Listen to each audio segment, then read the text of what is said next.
Hello and welcome. I am Tyler Coulter of XPLoot, and we're going to go over part two of OBS Studio. So part one was all about getting it installed and getting your webcam set up with your green screen and adding a little logo. So today we're going to continue with adding a game into the background. That's important because this software is all about putting yourself in a cool way into your video game streams. So let's get started. So first of all, what you see behind me is actually my second monitor. If you have two monitors, great. If not, I suggest you get it. Otherwise, you won't be able to kind of see what's going on with your own webcam and your own stream. Some people have it running to a whole second system to control it. Whatever you want to do, two monitors works great for me. So again, what you see behind me is my second screen. So let's go ahead and get rid of that.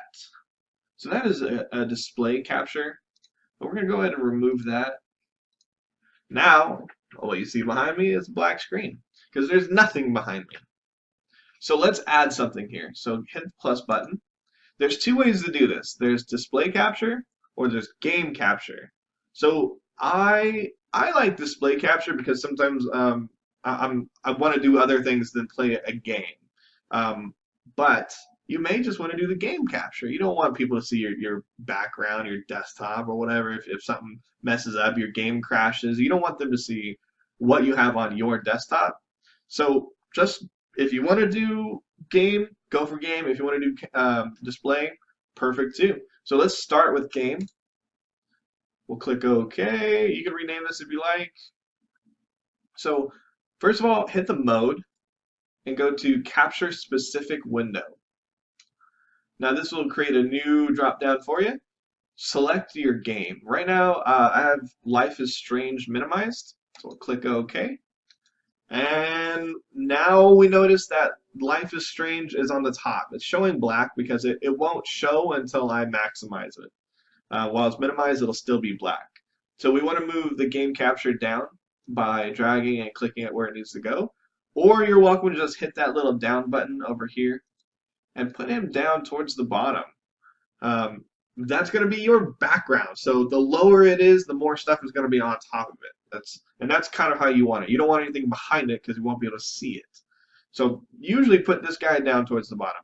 Again, let me maximize Life is Strange, and we will see what happens. Now you can see Life is Strange is going on behind me. It's perfect. You know, I still am stuck in my little box here, but as long as you don't go outside those borders, nobody can tell. And here you can play your game and continue whatever you're doing. It's just that simple.